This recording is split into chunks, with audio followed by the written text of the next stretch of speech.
Hello my dear students, welcome back our AR academy पाकी YouTube channel. और आज हम लोग करने वाले हैं जियोग्राफी। जो आपका क्लास 8 का जियोग्राफी होने वाला है उसको आज हम लोग कंप्लीट करने वाले हैं, भूगोल को, जिसके अंदर चैप्टर 1 है आपका संसाधन। इसको आज हम लोग देखने वाले हैं, संसाधन को। सबसे पहले हम लोग इसमें करेंगे खाली स्थानों को भरना है, रिक्त स्थानों की पूर्ति कीजिए। सबसे पहला क्वेश्चन आपका दिया हुआ है, पवन ऊर्जा खाली स्थान संसाधन है। पवन ऊर्जा कैसा संसाधन है? तो आपको बता दें कि पवन ऊर्जा नवीकरणीय संसाधन है दोस्तों। उसके बाद सेकेंड क्वेश्चन है, दक्कन लावा पठार में खाली स्थान मिट्टी पाई जाती है। दक्कन लावा पठार में किस तरह की मिट्टी पाई जाती है? तो यहाँ पे काली मिट्टी पाई जाती है।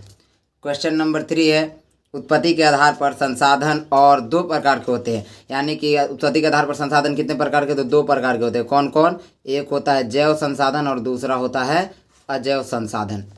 चौथा है, प्रधानमंत्री कौशल विकास योजना वर्ष कब शुरू किया गया था? तो 2016 ईस्वी में ये शुरू किया गया था।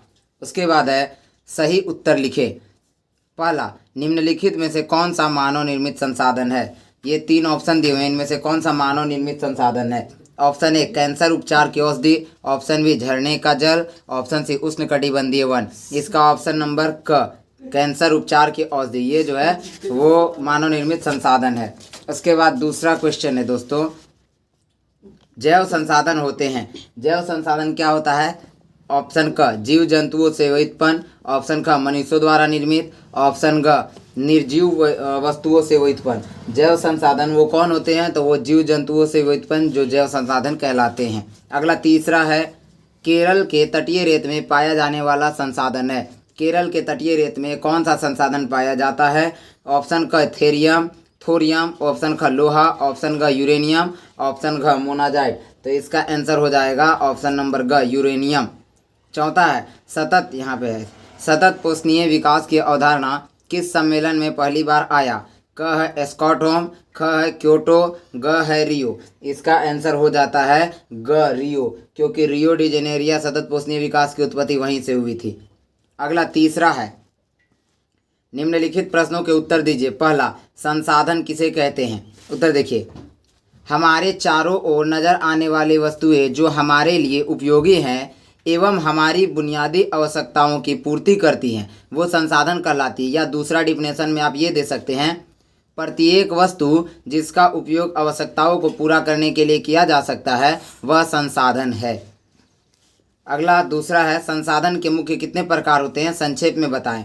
उत्तर, साधारणतः संसाधन जो होते हैं वो 3 प्रकार के होते हैं। कौन कौन से? प्राकृतिक संसाधन, मानव निर्मित संसाधन, मानव संसाधन। चलिए देखते हैं प्राकृतिक संसाधन। वैसे संसाधन जो प्रकृति से प्राप्त होते हैं और बिना अधिक संशोधन के उपयोग में लाए जाते हैं उसे प्राकृतिक संसाधन कहलाते हैं, जैसे नदियों और झीलों का जल, मृदा, खनिज और वायु आदि। दूसरा, मानव निर्मित संसाधन, जब प्राकृतिक पदार्थों का वास्तविक रूप बदल दिया जाता है तथा उनका प्रयोग अन्य वस्तुओं को बनाने में किया जाता है तो नई निर्मित वस्तुएं मानव निर्मित संसाधन कहलाती है, जैसे मशीनें, सड़कें, प्रौद्योगिकी, रेल मार्ग आदि। तीसरा है मानव संसाधन। मानव संसाधन से अभिप्राय लोगों की संख्या और योग्यता से है।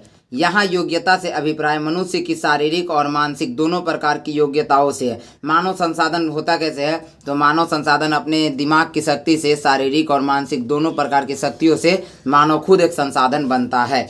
अगला प्रश्न है तीसरा, संसाधन संरक्षण महत्वपूर्ण क्यों है? उत्तर देखिए, संसाधन संरक्षण महत्वपूर्ण इसलिए है क्योंकि हमारी पृथ्वी और इस पर निवास करने वाले लोगों का भविष्य पेड़ पौधे और परितंत्र की सुरक्षा और संरक्षण से जुड़ा है। संसाधनों को सही ढंग से उपयोग करना चाहिए ताकि वर्तमान पीढ़ी अपनी आवश्यकताओं की पूर्ति तो कर सके लेकिन भावी पीढ़ियों की आवश्यकताओं की भी पूरी हो सके। यानी कि अभी मान लीजिए आप संसाधनों का प्रयोग कर रहे हैं, आने वाले दिन में आपके छोटे मोटे प्यारे प्यारे गोल मटोल अंडे जैसे बच्चे होंगे, तो संसाधन संरक्षण हमें इसलिए करना चाहिए ताकि जो आपकी आने वाली पीढ़ी है, आपके आने वाले जो छोटे मोटे बच्चे हैं वो भी संसाधन का उपयोग कर सके। चौथा है, सतत पोषणीय विकास क्या है? इसके सिद्धांत को लिखें।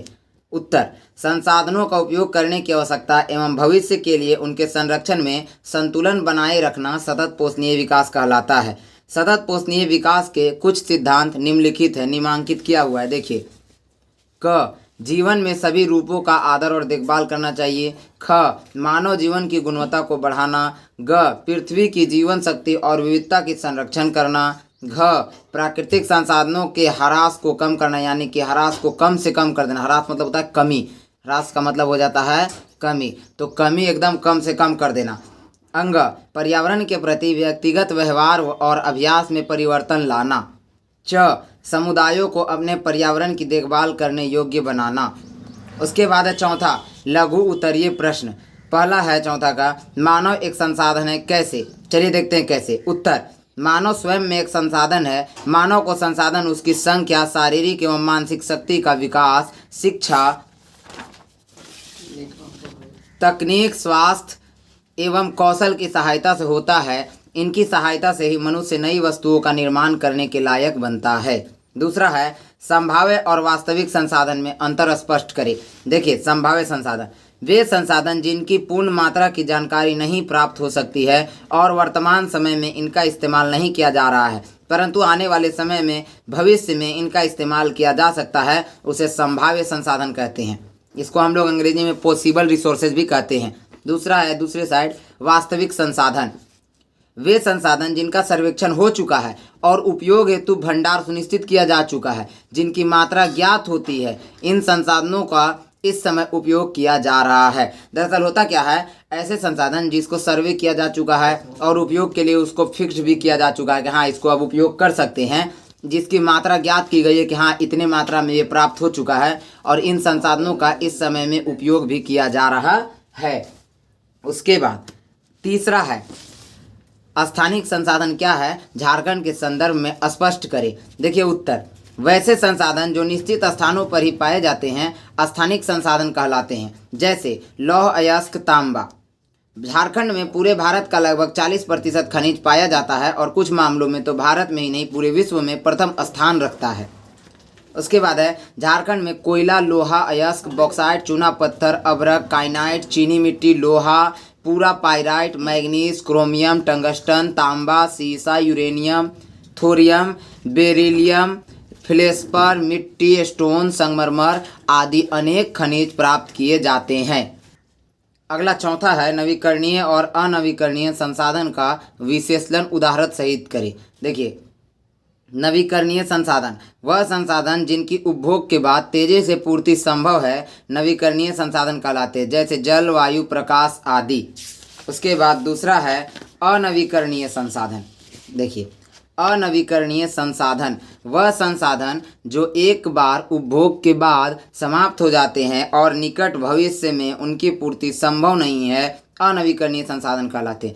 अनवीकरणीय संसाधन क्या है, ऐसा संसाधन जिसको एक बार उपयोग करेंगे तो उसके बाद वो खत्म हो जाएगा और उसकी तुरंत हमें वो प्राप्त नहीं हो सकता है, उसको अनवीकरणीय संसाधन कहते हैं। जैसे कोयला, पेट्रोलियम, लोहा आदि, ये सारी चीज़ें हमें तुरंत प्राप्त नहीं होती, इनको बनने में हजारों करोड़ों वर्ष लग जाते हैं।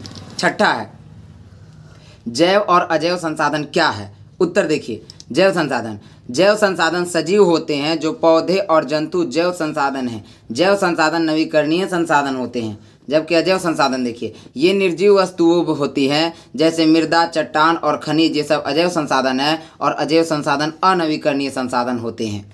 उसके बाद अगला है अंतर बताए। नवीकरण और अनवीकरण संसाधन में आपको अंतर बताना है। चलिए देखते हैं नवीकरण और अनवीकरण में अंतर। अनवीकरणीय ऊर्जा स्रोत, नवीकरणीय ऊर्जा स्रोत। देखिए, ऊर्जा के वे स्रोत जो समाप्त होने वाले हैं तथा जिनकी प्रकृति में उत्पत्ति में हजारों वर्ष बाद होती है, अनवीकरणीय ऊर्जा स्रोत कहलाते हैं। यानी कि जिनकी उत्पत्ति में लाखों करोड़ों साल लग जाते हैं, समय लग जाते हैं, वो अनवीकरणीय ऊर्जा स्रोत कहलाते हैं। जबकि इसमें देखिए नवीकरणीय ऊर्जा स्रोत में ऊर्जा के वे स्रोत जो अपरिमित है तथा जिन्हें प्रकृति निरंतर प्रदान कर रही है, नवीकरणीय स्रोत कहलाते हैं। यानी कि वे स्रोत जो प्रकृति लगातार देते रहती है वो नवीकरणीय स्रोत कहलाते हैं।